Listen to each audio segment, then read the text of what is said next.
pound tacos and drank wine from plastic cups as they stood. Adam was no swaggering Silicon Valley executive. The Philadelphia native had bought the property before the latest housing boom, using money from the sale of a security company where he had worked to Cisco Systems.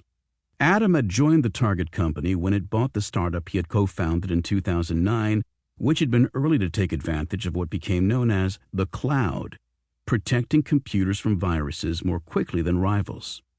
Adam now moved nervously through his home, thanking guests for coming and redoing the math in his head in hopes that the $250 per head minimum would make it worth the candidate's plane trip. Adam wasn't accustomed to entertaining people he didn't know well. Now, approaching 40, he'd grown up a working-class kid who liked to tinker and eventually had earned a doctorate in engineering.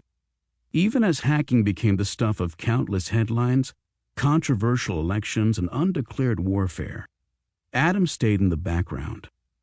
At Cisco, Adam was working on a rare joint effort with Apple to help companies protect employee iPhones.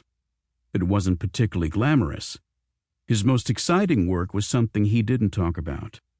Under the handle Java Man, Adam was a longtime member of the oldest, best-known, and most important hacking group of all time, the Cult of the Dead Cow. Walking in Adam's front door, some old-school hackers saw the cow skull hanging in the foyer and got the reference.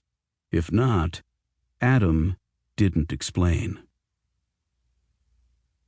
Though it has never had more than 20 active members at a time, CDC has multiple claims on history. As it evolved from a pre-web community into something like a hacker performance art troupe, CDC members started the first hacker convention to invite media and law enforcement.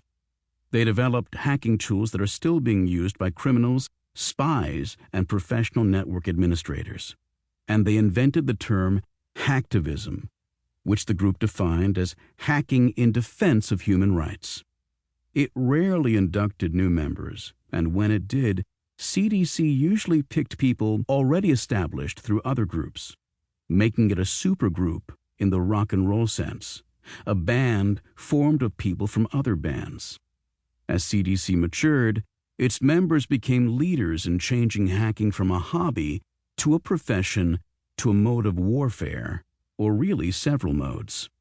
That warfare has metastasized in the past decade, encompassing the U.S.-led Stuxnet attack on Iran's nuclear program, Russia's blackouts of electrical systems in Ukraine, and China's methodical pillaging of Western trade secrets. The unstoppable, semi-automated propaganda that helped propel the 2016 election of Donald Trump was just the latest, most complicated, and most effective twist. Such information operations and sabotage threaten to continue indefinitely around the world with little oversight.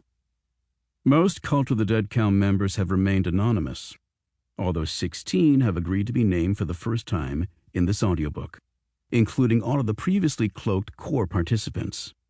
That invisibility, dating to the group's founding in 1984, enhanced its mystique. It also gave the 50 or so sometime participants more freedom to navigate the world without being judged or misjudged, in some cases reaching powerful positions.